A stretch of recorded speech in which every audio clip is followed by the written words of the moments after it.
Lá nos anos 70, uma revolução tomou conta da juventude. Mas olha, não era sobre política ou guerra não, era sobre fé. Hoje a gente vai mergulhar na Revolução de Jesus, um dos movimentos religiosos mais inesperados da história moderna. Para começar, vamos entender como é que esse movimento simplesmente explodiu na consciência de todo mundo. Tudo simbolizado por uma única imagem bem poderosa. Pensa só na surpresa. Em 1971, alguém pega uma das maiores revistas de notícias do mundo, a Time, e dá de cara com essa imagem psicodélica de Jesus na capa. Isso não era só mais uma matéria, né? Era um atestado de que um fenômeno cultural estava acontecendo e em grande escala. E a própria revista Time descreveu o clima do movimento. Não era nada pesado ou sombrio. Pelo contrário, a matéria falava de uma atmosfera vibrante de esperança e amor. Era algo positivo, cheio de energia e que acabou capturando a imaginação de muita gente.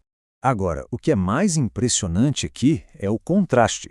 Pouquíssimos anos antes, a mesma revista tinha publicado aquela capa famosa com a pergunta: Deus está morto? E aí, de repente, vem essa nova capa, que é uma resposta direta, super ousada, proclamando que Jesus está vivo e bem.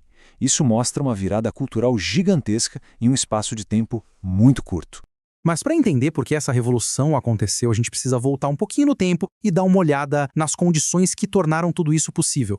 Então, o que foi exatamente o movimento de Jesus? Bom, na sua essência foi uma mistura bem inesperada. A rebeldia da contracultura com o fervor da fé cristã. Basicamente, pegou a energia, a música, o estilo da cultura jovem da época e canalizou tudo isso para uma nova forma de espiritualidade. E o cenário da época ajuda a explicar tudo. O final dos anos 60 foi um período de muita, mas muita agitação social. Tinha a guerra do Vietnã, protestos por toda parte, uma crise de confiança nas instituições, a juventude estava questionando tudo. E nesse vácuo de certezas, muitos procuravam um novo sentido que as instituições mais tradicionais pareciam não oferecer mais. Certo. E como é que era essa revolução na prática? Qual era a cara e a sensação disso no dia a dia? Para a gente ter uma ideia da escala, olha só esse número, 3 milhões. Essa é a estimativa de jovens alcançados pelo movimento no auge. Ou seja, a gente não está falando de um grupinho isolado, não. Era um fenômeno de massa que se espalhou pelo país todo. E o visual era totalmente da contracultura.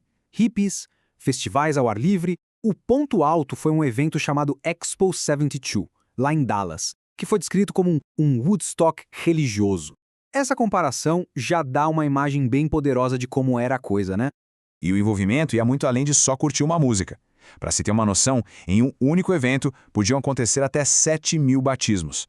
Isso mostra que não era um interesse passageiro, era um compromisso profundo, uma transformação de vida que as pessoas estavam abraçando publicamente, em massa. E apesar do auge do movimento ter sido relativamente curto, a influência dele foi, na verdade, bem profunda e duradoura. Vamos ver agora qual foi o legado que ele deixou. O movimento deu origem a instituições e formas culturais completamente novas. Surgiram ministérios, como o movimento Vineyard. Foi o berço de bandas pioneiras de rock cristão, tipo Petra e Resurrection Band, e no fim das contas foi o que criou todo o gênero da música cristã contemporânea, a CCM. E essa influência não ficou só nos Estados Unidos, não. No Brasil, por exemplo, o impacto chegou um pouco mais tarde e transformou completamente a música cristã. Grupos como Vencedores por Cristo foram pioneiros ao trazer esse modelo da CCM para o país. Para fechar nossa análise, vamos pensar numa questão que o material original levanta e que, na verdade, continua super relevante até hoje. Esse movimento é visto por muita gente como o maior avivamento religioso da nossa era, sabe? Um momento único em que cultura e espiritualidade se encontraram de uma forma muito poderosa. E isso tudo deixa a gente com uma pergunta no ar. Se um movimento com essa mesma força de transformação surgisse hoje, no nosso tempo, será que a gente o reconheceria? Fica aí a reflexão.